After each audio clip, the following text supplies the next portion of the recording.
मंगल मांगल्यम सर्वे कल्याण कारकम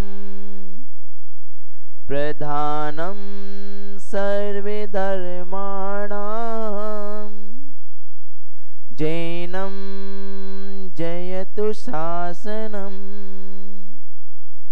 जैनम जयतु शासनम विश्व कल्याण कारकम। जय बोलिए त्रिकालवर्ती त्रिलोक पूज्य विश्व आराध्य पंच परमेष्टि भगवान की। आवाज कम आ रही है। अरे क्रिकेट मैच देखने बैठे होते तो आवाज तेज होती है ना।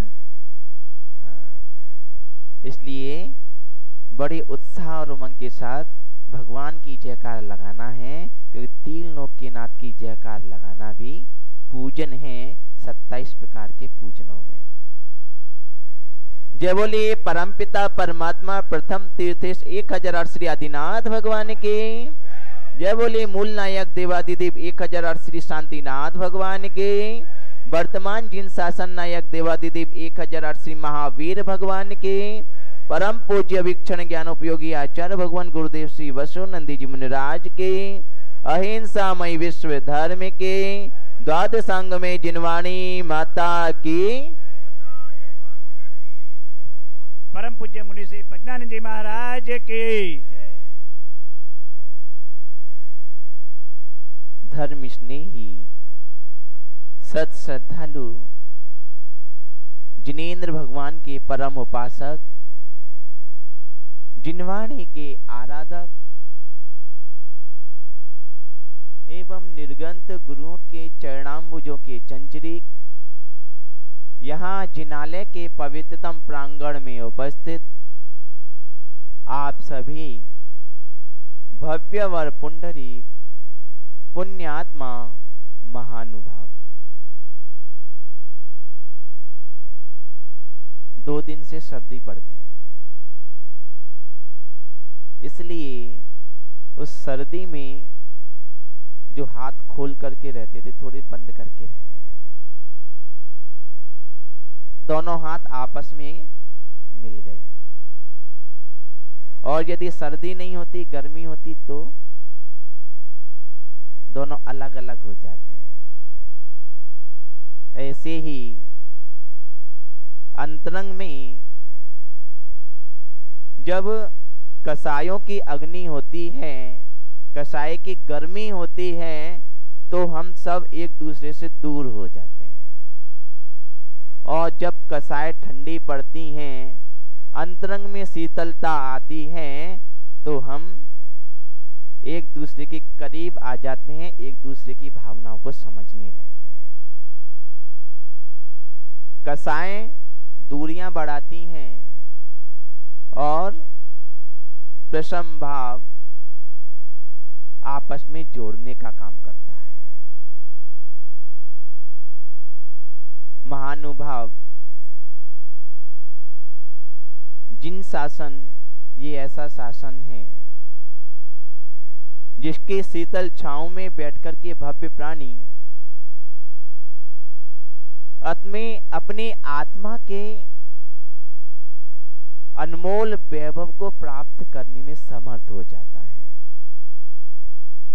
जिन शासन की शीतल छांव में वे संसार के धमा चौकड़ी से दूर हो जाता है और वास्तविकता को प्राप्त कर लेता है।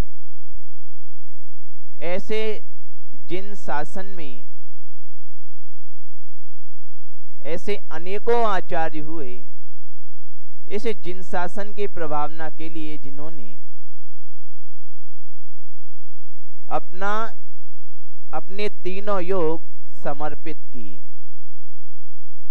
स्व कल्याण के साथ साथ भव्य प्राणियों को कल्याण के मार्ग में लगाया, जिनका जीवन स्व पर कल्याण के लिए सदैव तत्पर रहता था, ऐसे अनेकों पूज्य आचार्य हुए। उनमें एक आचार्य ऐसे हुए जिनकी महिमा का बखान अन्य अनेकों मनीषियों ने, विद्वानों ने, आचार्यों ने अपने ग्रंथों में किया, जिनके चरणों के देवों ने आकर के पूजन की,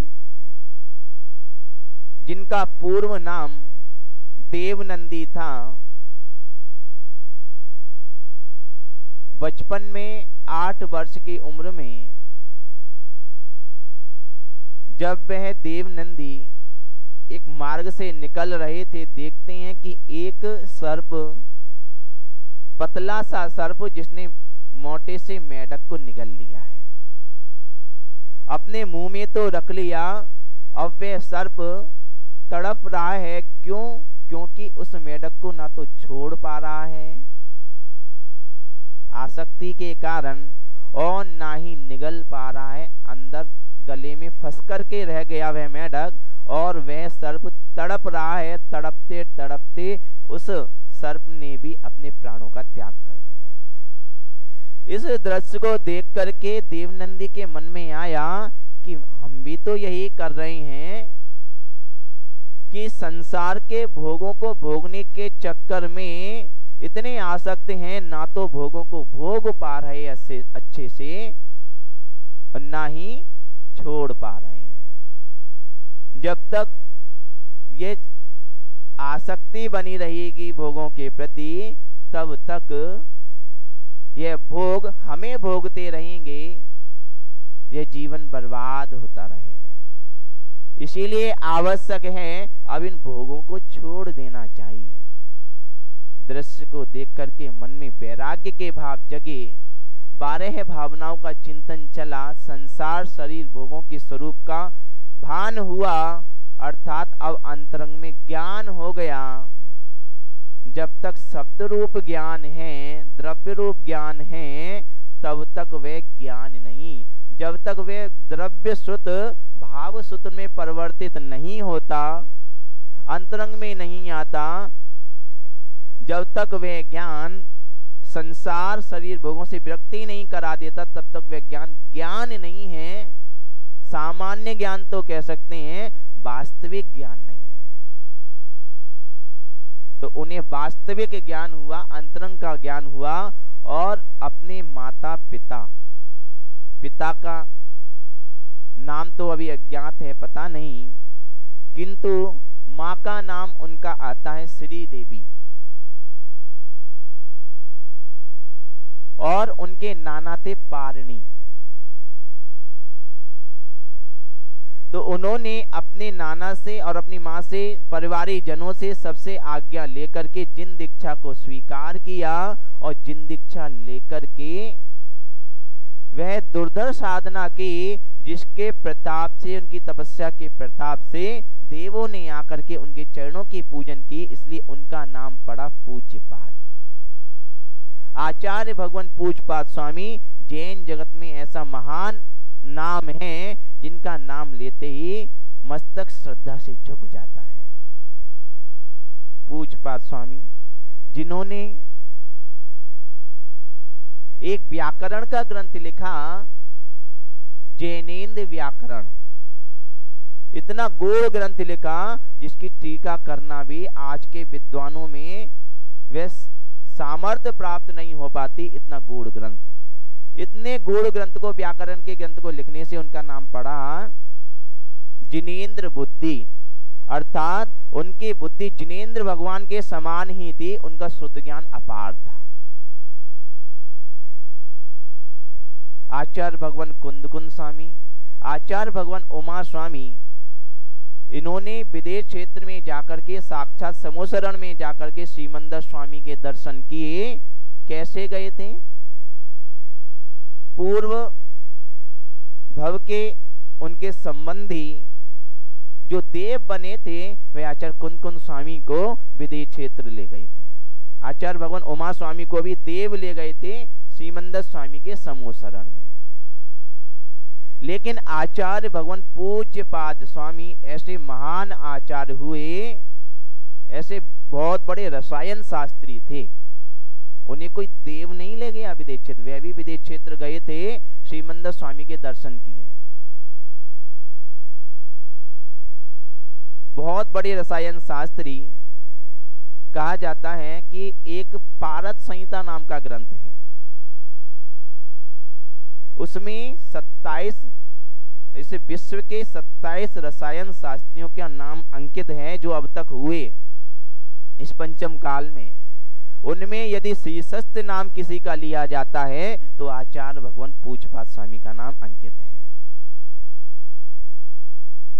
उन्होंने अपने रसायन विद्या के माध्यम से एक रसायन तैयार किया, एक लेप तैयार किया, जिसके माध्यम से उन्होंने लेप अपने पैरों में किया तो आकाश में गमन करने लगे, जमीन से अधर चलने लगे, और उसी रसायन विद्या के माध्यम से उस रसायन का पैर में लेप करके आचार्य भगवान पूज्यपाद स्वामी विदेश क्षेत्र गए थे और साक्षात समूह शरण में श्रीमंदर स्वामी की दिव्य ध्वनि सुनी।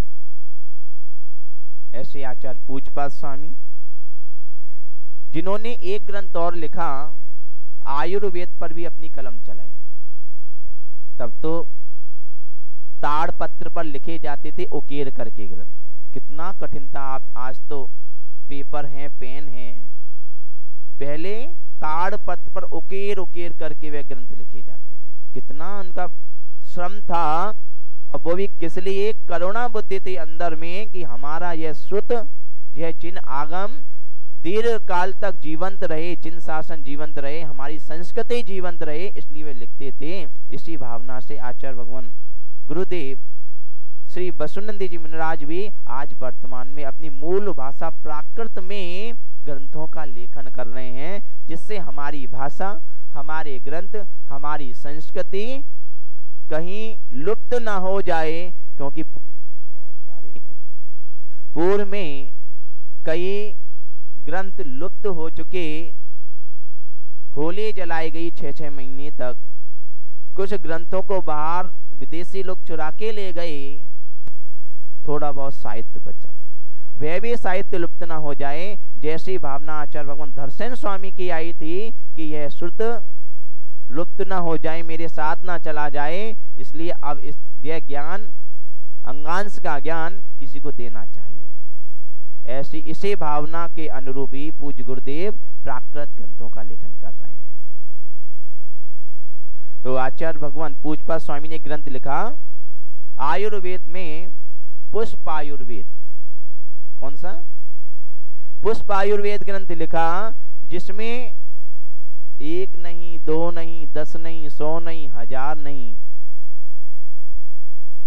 जिसमें 18,000 प्रकार के पुष्पों का वर्णन है कि कौन से पुष्प, उसके पत्ती, उसकी कौपल, उसकी जड़, उसकी छाल, और उसमें जो पराग है, वे सब किस औषधि के रूप में काम आते हैं, किस रोग में काम आते हैं, उसकी विधि क्या है, यह सब वर्णन उस पुष्प आयुर्वेद ग्रंथ में लिखा। आज वर्तमान में हमारा यह पुण्यहीन रहा कि वह पुष्प आयुर्वेद हमें प्राप्त ना हो सका, वह अन्य लोगों के द्वारा ग्रहण कर लिया गया और उन्होंने अपना नाम लिख दिया। कितने पुष्प? 18,000 प्रकार के। आपसे कहा जाए कि अभी 18,000 पुष्पों के नाम आप 24 घंटे का मोहलत देते हैं, आप लिख करके ले आइए। लिख लाएंगे क्या? अच्छा चलो 18,000 नहीं, 180, 1800, 180। अच्छा, यदि आपसे कह दिया जाए अभी खड़े होकर के 18 प्रकार के पुष्पों का नाम बता दो, तो वो भी नहीं बता पाएंगे। लेकिन जिन्होंने 18,000 प्रकार के पुष्पों का वर्णन जिसमें कर दिया शास्त्र में, उनकी प्रज्ञा का क्या कहना। ऐसे आचार्य भगवान पूज्यपाद स्वामी, जिन्होंने सिद्धांत पर भी अपनी कलम चलाई, भक्तियां भी लिखी, 10 प्रकार की भक्तियां लिखी। प्राकृत की भक्तियां आचार्य भगवान कुंदकुंद स्वामी ने लिखी, और संस्कृत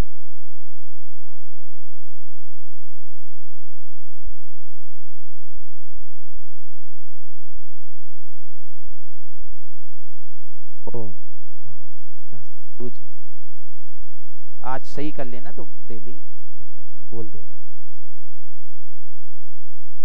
तब उन्होंने साधु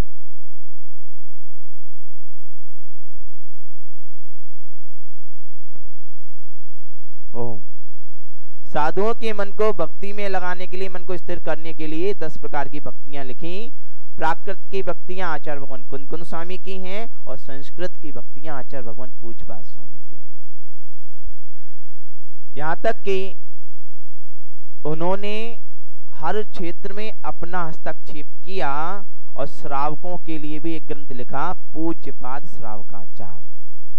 अब ऐसे महान आचार्य हैं, उनकी वाणी बड़ी प्रामाणिक होगी, जिन्होंने समकालीन सभी आचार्यों ने, विद्वानों ने जिनके ग्रंथों का सम्मान किया और जिनकी स्तुति भी की। ऐसे आचार्य भगवान की वाणी कितनी प्रामाणिक होगी, बिल्कुल कसौटी पर कसी हुई वाणी होगी। एक एक बात सत्य। तो उनकी ही एक कार्य का पूज्यपाद श्रावकाचार्य में आचार्य भगवान पूज्यपाद स्वामी ने लिखी है, वो आपको सुना करके अपनी बात पूरी करते हैं। काल क्षेपो न कर्तव्यो आयु क्षीणे दिने दिने, यमस्य करुणा नास्ति धर्मस्य त्वरिता गति। आचार्य भगवान पूज्यपाद स्वामी क्या कह रहे हैं? उनके मन में करुणा का भाव है कि संसार के प्राणी कितने दुखी हैं, संसार में भ्रमण कर रहे हैं, 84 लाख योनियों में भ्रमण कर रहे हैं, कैसे ये संसार के दुख से निकलें और शाश्वत सुख को प्राप्त करें। वह सुख कैसे मिलेगा, उसकी विधि क्या है, कि क्या छोड़ें क्या ग्रहण करें, जिससे हमें सदगति की प्राप्ति हो। अब तक तो संसार में भ्रमण किया, बहुत समय बीत गया दुर्गति को प्राप्त करते हुए, अब सदगति की प्राप्ति कैसे हो? तो इसलिए कहा समय बहुत कम रह गया है। इस समय के रहते रहते समय को पहचान जाओ। समय बहुत कीमती है, जैसा कि आपने उस दिन सुना था कि समय का चित्र कैसा होता है। याद है कि भूल गए? समय का चित्र कैसा होता है? हाँ, याद है। आहुरा नगर वाले याद रखते हैं, वहां के लोग भूल जाते थे। जिसके आगे बाल हैं, पीछे चिकनी चांद है। जब वह आता है तो आता हुआ समय दिखाई नहीं देता, आगे बाल हैं, अंधेरा है। जब वह जाता है तब पीछे से उसकी चांद चमकती है, चिकनी चांद ऐसे तेल लगा हो। हम सोचते हैं अरे समय जा रहा है, पकड़ने को होते हैं तो हाथ फिसल जाता है और समय निकल जाता है। ऐसा यह समय है। इसीलिए आचार्य भगवान पूज्यपाद स्वामी ने कह दिया, काल क्षेपो न कर्तव्यो। यदि अपना हित चाहते हो तो समय को व्यर्थ मत करो। यदि समय को व्यर्थ करोगे तो समय तुम्हारा जीवन व्यर्थ कर देगा और अनर्थ की ओर ले जाएगा। समय बहुत, जिसने समय की पहचान कर ली तो वह वास्तविक स्वरूप को प्राप्त कर लेता है, अपनी उपलब्धि को प्राप्त कर लेता है।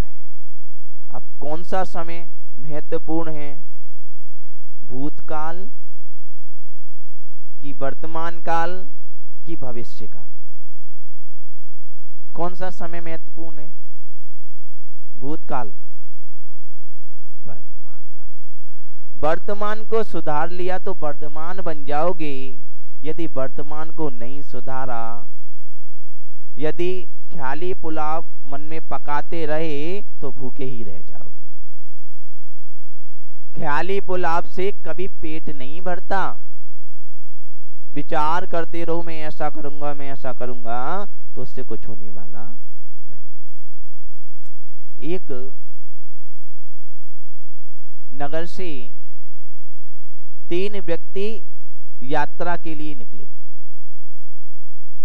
तीनों व्यक्ति यात्रा के लिए निकले, मित्र थे और अपने साथ में टोसा लेकर के गए। टोसा जानते हैं? नहीं जानते? कलेवा, रास्ते का भोजन, मार्ग का कलेवा होता ना, यहाँ क्या बोलते हैं? पराग। नाश्ता तो सुबह का होता है, ब्रेकफास्ट बोलते हैं इसे। और ब्रेकफास्ट भी क्यों बोलते हैं उसे? बाता। अच्छा, या गुजराती में बाता बोलते हैं, तो बाता लेकर के गए थे वो। नाश्ता कहते हैं ब्रेकफास्ट। आपको पता है ब्रेकफास्ट क्यों कहते हैं? सुबह के नाश्ते को ब्रेकफास्ट क्यों कहते हैं? हाँ, फास्ट मीन्स उपवास, ब्रेक माने तोड़ना। अर्थात ब्रेकफास्ट कह रहा है कि रात्रि भोजन मत करो, 24 आवर करो। अर्थात तुमने जो रात्रि में उपवास किया था, रात में चारों प्रकार के आहार का त्याग किया था, अब प्रातःकाल सूर्योदय हो गया, भगवान के दर्शन करो और आकर के उस उपवास को तोड़ दो, अर्थात ब्रेकफास्ट कर दो। इसीलिए कहलाता है ब्रेकफास्ट। लेकिन हम लोग नहीं, रात को भी खाते हैं और सुबह फिर कैसा ब्रेकफास्ट? ब्रेक ही ब्रेक है, फिर तो फास्ट है ही नहीं। ब्रेक भी नहीं है, फास्ट भी नहीं है, फिर भी कहते हैं ब्रेकफास्ट। तो वह क्या लेके निकले अपने साथ? बाता, बा था। अच्छा, बा और था, फा एफ, वाह, भा। अच्छा, बे एच। अब आया समझ में, बड़ी देर में समझ में आती है। भा था, भाता बोलते हैं, तो भाता लेकर के निकले। अच्छा, भाता बोलते हैं, पहली बार सुना है। झारखंड में, महाराष्ट्र में शत्रुंजय, पालीताना।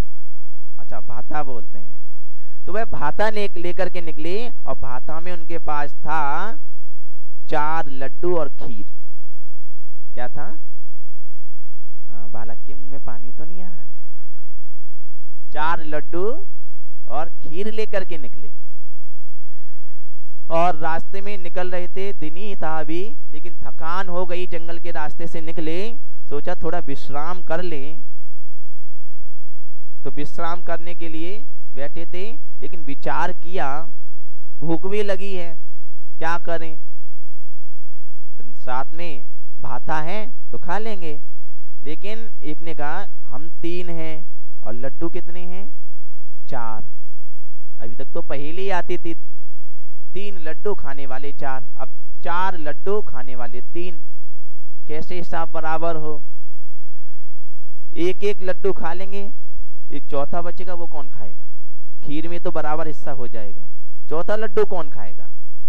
तो तीनों ने एक अपनी परीक्षा लेना चाहिए, या शर्त कह लो। अपन सो जाते हैं, जिसको सबसे अच्छा स्वप्न आएगा वह ये चौथा लड्डू खाएगा, उसे लड्डू खाने को मिलेगा। अभी किसी ने लड्डू खाया नहीं, अपने हिस्से का भी नहीं खाया। जिसको स्वप्न आएगा, अभी भूख लग रही है लेकिन लड्डू खाया नहीं, रखा है, जिसको अच्छा स्वप्न आएगा उसे 2 लड्डू मिलेंगे, बाकी सबको 1-1। ठीक है, सो गए। थोड़ी देर बाद उठे, पूछा बताओ अपना स्वप्न कैसा आया? अब लड्डू की सोच के सोएंगे तो क्या आएगा सपने में? लेकिन उनके लड्डू नहीं आया, सपना ही आया। अब आया था कि नहीं आया था बताने लगे। पहले वाला बोला मुझे सपन आया था कि मैं बहुत बड़ा राजा बन गया हूं और आसपास के सभी राज्यों को जीत लिया, यहां तक कि आर्यखंड और 5 मिलेच्छ खंड सबको जीत लिया। विजयात पर्वत पर मेरी प्रशस्ति भी लिख गई और मैं चक्रवर्ती राजा बन गया। मेरे हाथ में चक्र रत्न हैं, 9 निधि हैं, 14 रत्न हैं। सबसे बड़ा इस भूमिपति बन गया, 6 खंडाधिपति बन गया और मेरा राज्याभिषेक हो रहा था, बाजे बजाए जा रहे थे, ढोल मजीरे बज रहे थे, और अभिषेक चल रहा था कि तभी मेरी नींद खुल गई और मैं जग गया। सपना तो बहुत अच्छा आया है, चक्रवर्ती बन गया सपने में, बहुत अच्छा स्वप्न। दूसरा बोला, अरे तुम्हारा स्वप्न तो ठीक है, मेरा स्वप्न देखो और अच्छा आया है। क्या आया है कि मेरे पास एक महात्मा जी आए और कहने लगे कि तुम चिंता मत करो, तुम्हें अगले भव में इंद्र पद प्राप्त होने वाला है, स्वर्ग का वैभव, रिद्धियां होगी 8 प्रकार की, अड़मा, महिमा, लगमा, गर्मा, प्राप्ति, प्राकाम, ईसत्व, वशित्व, ये 8 रिद्धियां होंगी तुम्हारे पास। और ऐसा ही हुआ, मैं इंद्र बन गया।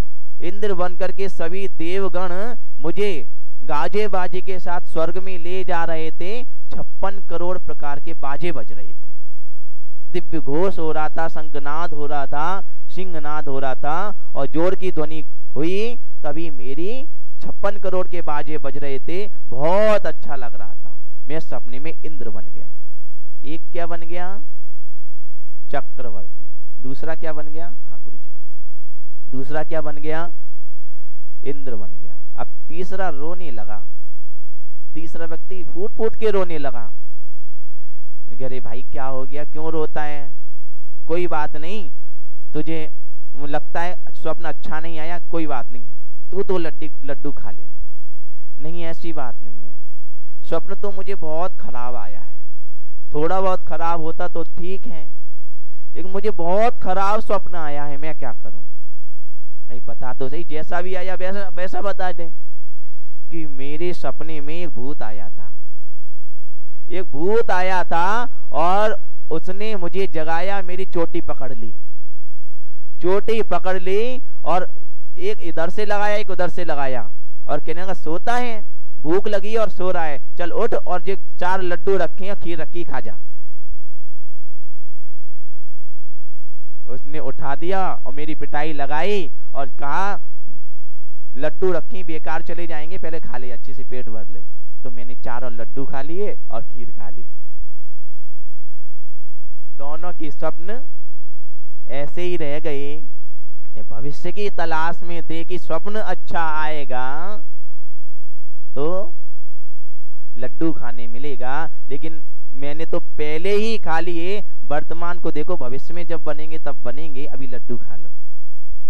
इसलिए कहा काल क्षेपो न कर्तव्य, समय व्यर्थ ना जाए, समय वर्तमान में जो है उसका सदुपयोग करना है। जो भी हमारे पास है उसका सदुपयोग करो तो ठीक है, वरना यह समय दोबारा लौट के आने वाला नहीं है। पूज्य गुरुदेव ने, ये तो हर क्षेत्र में गुरुजी की कलम चलती है, संस्कृत में भी, प्राकृत में भी, हर प्रकार का विषय लेते हैं और गुरुजी कविताएं भी लिखते हैं। कविताएं लिखती हैं, बहुत सी कविताएं। एक पुस्तक है, नाम है चुप हूं ना गाता हूं। कविता का उसका पुस्तक का टाइटल है, नाम है चुप हूं ना गाता हूं। और भी कई हैं, तो उसमें एक कविता की पंक्ति बता देते हैं, बहुत अच्छी पंक्ति लगती है, शायद आपने माताजी ने सुनाई भी होगी। तज अतीत की यादें सारी त्याग अनागत मन से, वर्तमान को वर्धमान बन जिए निज चेतन से। क्या कहा? तज अतीत की यादें सारी त्याग अनागत मन से। भैया अतीत की यादें करते रहोगे, भूत को याद करते रहोगे तो भूत बन जाओगे, और भूत जैसे ही दिखोगे सब कहेंगे क्या भूत जैसा लग रहा है। क्यों? अरे हम पहले ऐसे थे, पहले हमारे पास कितना अच्छा वैभव था, आज कुछ नहीं है, आज हमारे साथ ऐसा हो गया, पहले उसने ऐसा कह दिया मुझसे। अब पहले की ज्यादा याद करोगे वो लौट के आने वाला नहीं है। अच्छे क्षणों को याद करोगे कि मेरे पास पहले बहुत धन संपत्ति थी, अब नहीं है, तो संक्लिष्टता बनेगी।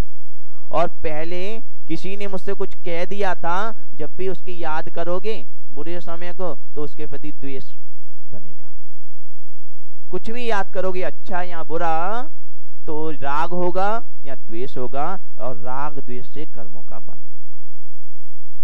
इसीलिए क्या काल क्षेपो न कर्तव्यो। वर्तमान में देखोगे, वर्तमान में हमारे पास क्या है, जितना वैभव है, जो कुछ है उसका सदुपयोग करना है। वर्तमान में तुम्हारे पास जितनी सामग्री है मंदिर में ले गई तो भैया उतने से पूजन कर लो, बचा के मत लाओ। एक जगह अजमेर में थे, किसी ने जिज्ञासा समाधान होता था वाचना के बाद, तो एक ने प्रश्न किया, महाराज जी हम मंदिर जाते हैं, पूजन की सामग्री ले जाते हैं, डब्बी में सामग्री है, पूजन कर ली, सब कुछ कर लिया, अब बाद में जो सामग्री बचती है उसका क्या करें? तो क्या करते हैं आप लोग, यहाँ के लोग क्या करते हैं? अच्छा, वहीं की वहीं चढ़ा देते हैं, वहां के लोग नहीं चढ़ाते थे। तो उन्होंने पूछा कि बच गई तो उसका क्या करें? तो गुरुजी ने उत्तर दिया कि ये बताओ बच कैसे गई, सामग्री बच कैसे गई? मन में कहीं कंजूसी का भाव आ गया होगा तो बच गई। और कई बार तो वहां के लोग चौके में क्या करते थे पता है, महाराज जी की पूजन की तो गिनती के 4 चावल उठाने हैं, 5वां आ नहीं जाए, सामग्री चढ़ाई, अर्घम निर्पामति स्वाहा सब कुछ हो गया और आहार भी हो गया, सामग्री एक साइड में चली गई। अब ये बताओ जो सामग्री बच गई उसका क्या करेंगे? भैया सामने जब परमेष्ठी विराजमान हैं तो भैया भर के चढ़ा दो, पहले से ही अच्छे से चढ़ा दो, तो इससे पता लग जाता है कि भावना कैसी है। यहाँ के लोग तो पूरी चढ़ा देते हैं, वहां के लोग नहीं चढ़ाते। तो जो वर्तमान में हमारे पास है उसको आनंद से कर लो, उसका आनंद ले लो। वर्तमान का जो आनंद नहीं ले पाया वह भविष्य में कभी आनंदित नहीं हो पाएगा। भविष्य तो अजन्मा है, अभी तो जन्मा ही नहीं, तो उसके विचारों में क्यों डूबे रहते हो कि भविष्य में ऐसा हो ऐसा हो। यदि विचार ही करना है तो ऐसा करो, मैं आज वर्तमान में अच्छा काम करूंगा, धर्म का कार्य करूंगा। आज वर्तमान में या आहुरा नगर में पंच कल्याणक प्रतिष्ठा हो रही है, बाद में किसने देखी, बाद में अगले दिन का पता नहीं है, वर्षों की सोचता है, पल की खबर नहीं है। तो आज पंच कल्याणक यहाँ पर हो रहे हैं, जिसमें मैं मन से, वचन से, काय से, धन से जैसे सहयोग कर सकता हूँ मैं इसमें सहयोग करूंगा और अपने सौभाग्य का वर्धन करूंगा, पुण्य को बढ़ाऊंगा। और जो वर्तमान में आनंद नहीं ले पाता है, सोचता है मैं बाद में करूंगा, फिर करूंगा, तो वह पछताता रहता है। इसीलिए आगे कह दिया आचार्य भगवान पूजपा स्वामी ने, काल क्षेपो न कर्तव्यो आयु क्षीणे दिने दिने। ये आयु प्रतिदिन क्षीण होती जा रही है, घटती जा रही है, और हम उत्सव मनाते हैं आज हम इतने वर्ष के हो गए। ये हमारी सिल्वर जुबली है, फिर आगे गोल्डन जुबली, फिर हीरक जयंती, सब बन जाती है। खुशी मनाते हैं, लेकिन उसके साथ खुशी मनाओ अच्छी बात है, लेकिन साथ में ये भी सोचो कि इतना समय हमारे जीवन का निकल गया, उस जीवन में हमने अपने लिए क्या किया। जितना समय निकल गया उस जीवन में हमने अपने लिए क्या किया?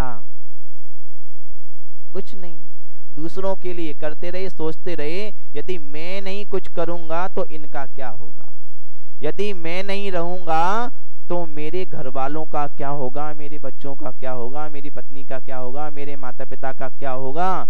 कुछ नहीं होगा, जिसके भाग्य में जो होना है वही होगा। हम किसी के कर्ता धर्ता नहीं हैं, बस दूसरे के सोचने के चक्कर में हमारी आयु क्षीण होती जा रही है, घटती जा रही है। दृश्य देखा है आपने, मंदिर में एक बना होता है संसार दृश्य दर्पण, देखा है क्या बना होता है इसमें? एक व्यक्ति पेड़ पर लटका हुआ है, डाल पर हाथी पास में खड़ा है, पेड़ को अपनी सूंड में लपेटे हुए हैं, शाखा को दो चूहे काट रहे हैं, ऊपर मधुमक्खी का छत्ता है, मधुमक्खियां उड़ती हुई उस व्यक्ति के शरीर पर लगी हुई हैं और वह ऊपर की ओर मुख किया है, बूंद टपक रही है। पास में एक विमान है जिसमें एक विद्याधर और विद्याधरी बैठे हैं, हाथ बढ़ा रहे हैं। नीचे एक कुआं है, उसमें सर्प हैं, अजगर हैं, 4 अजगर और एक 5वां अजगर बड़ा वाला। क्या है उस सब का मतलब? कि वह व्यक्ति कोई और नहीं, हम खुद हैं। वह हाथी कोई और नहीं, वे काल है, यमदूत है।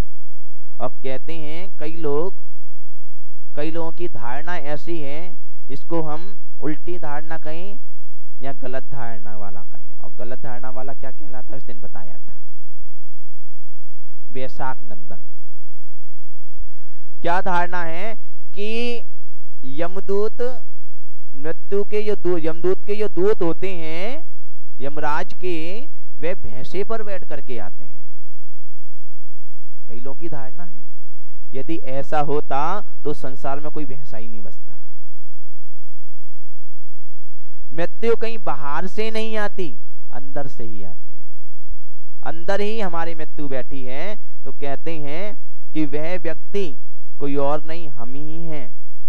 काल रूपी हाथी उस हमारे जीवन रूपी वृक्ष को उखाड़ रहा है, हिला रहा है। शाखा पर 2 चूहे हैं, वे काले और सफेद चूहे शुक्ल पक्ष और कृष्ण पक्ष जैसे हमारे जीवन रूपी शाखा को काटते जा रहे हैं। हर समय घटता जा रहा है आयु कर्म, आयु कर्म बढ़ता नहीं है। देव और नारकी का तो जितना है उतना ही रहता है, कभी घटेगा नहीं। उन्हें जितनी आयु स्थिति बांधी है आयु कर्म की, उतनी भोगनी ही पड़ेगी। लेकिन मनुष्य ऐसा है और त्रियंच ऐसा है, आयु जितनी बांधी है उससे पहले भी नष्ट हो सकती है। यहां तक कि जन्म लिया भी नहीं, उससे पहले भी मृत्यु हो सकती है। हो सकती है ना। आयु छीणे दिने दिने। तो ऐसी शुक्ल पक्ष और कृष्ण पक्ष रूपी ये 2 चूहे हमारी आयु शाखा को काट रहे हैं।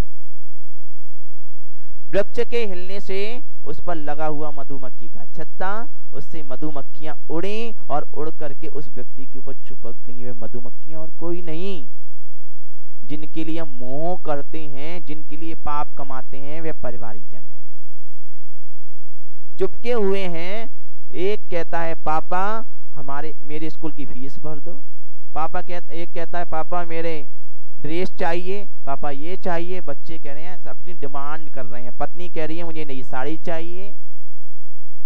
सब कह रहे हैं अपने अपने स्वार्थ के लिए, मुझे ये चाहिए, ये ला करके दो। और जब ला करके नहीं दिया तो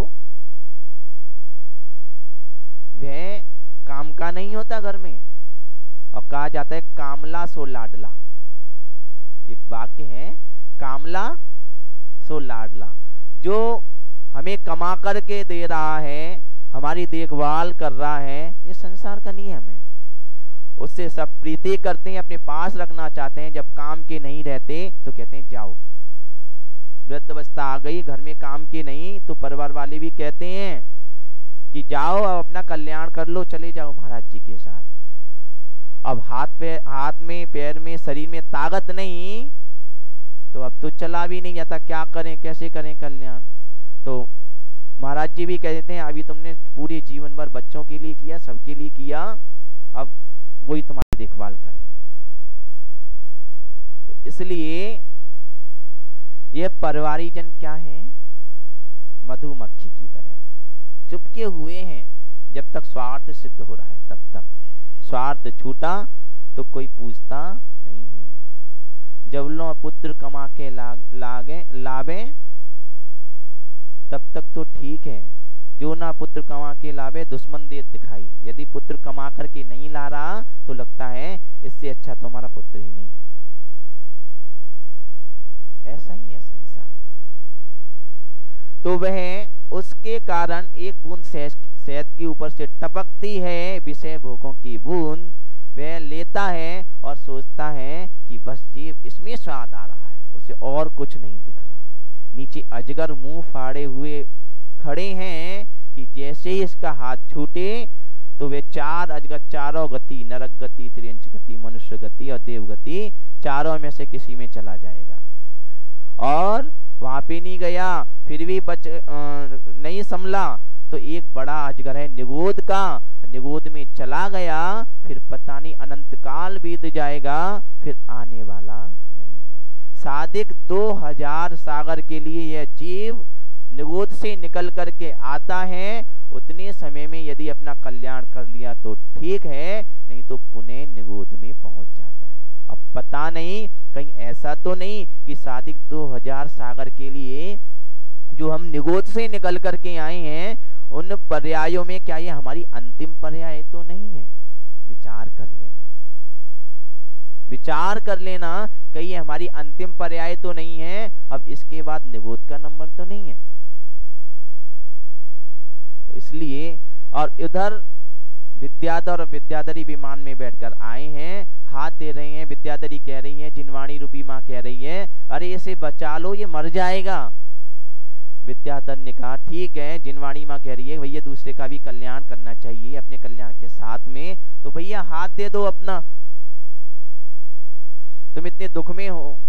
तब वह व्यक्ति कहता है, इतने कष्ट में होने पर भी मोही प्राणी कहता है कि बस एक बूंद और, एक बूंद और, अभी नहीं। महाराज जी कहेंगे कि भैया अब तुम्हें क्या करना है, अपनी जिम्मेदारियों से विरक्त हो जाओ, सारी जिम्मेदारियां पूरी हो गई।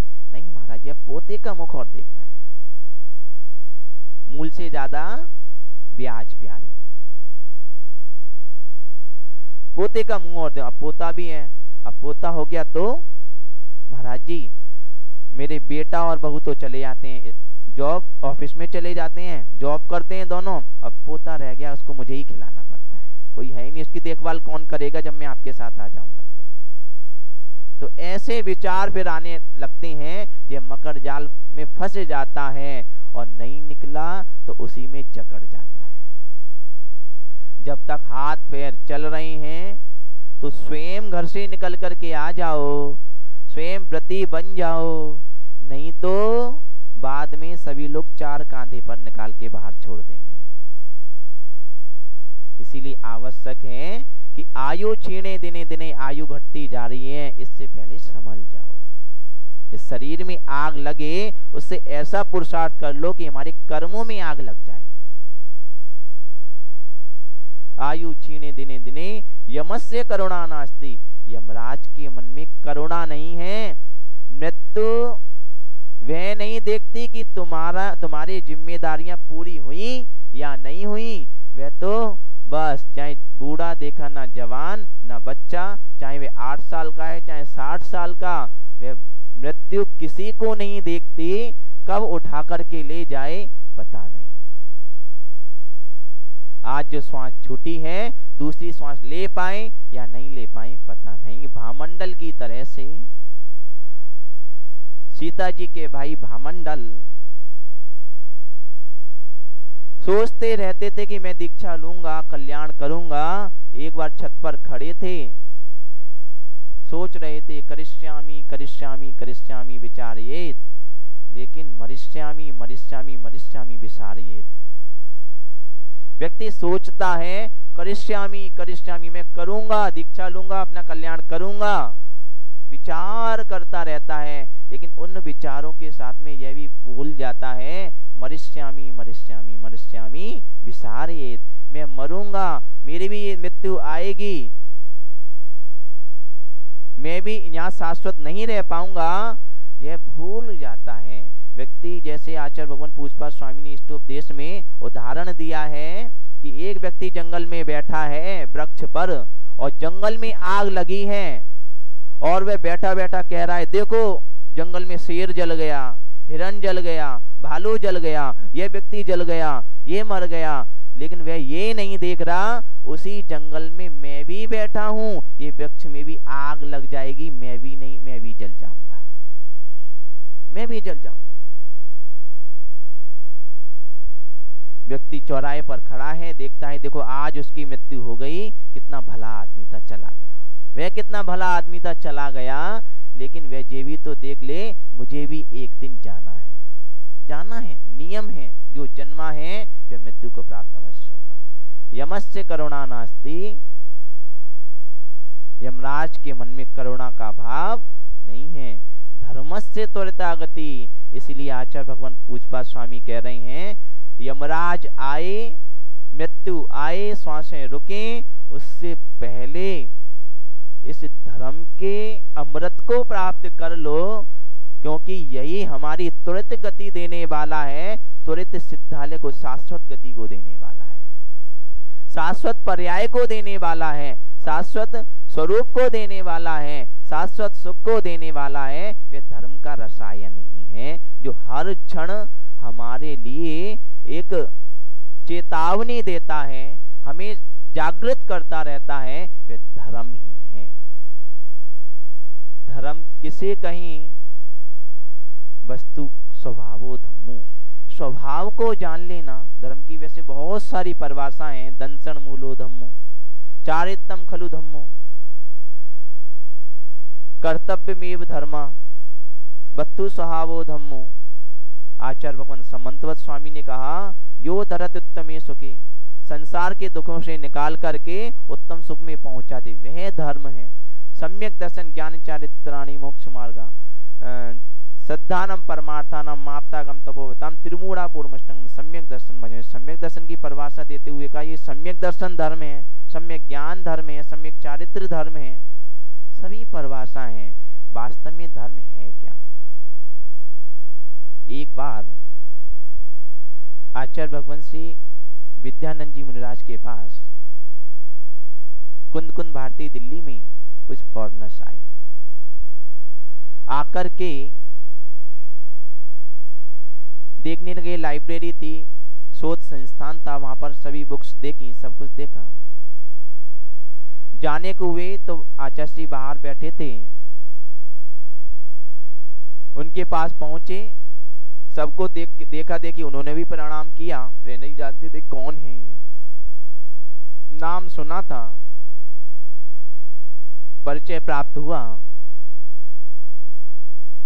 जय बोलिए परम पूज्य आचार्य भगवान गुरुदेव श्री वसुनंदी जी मुनिराज की। सभी लोग अपनी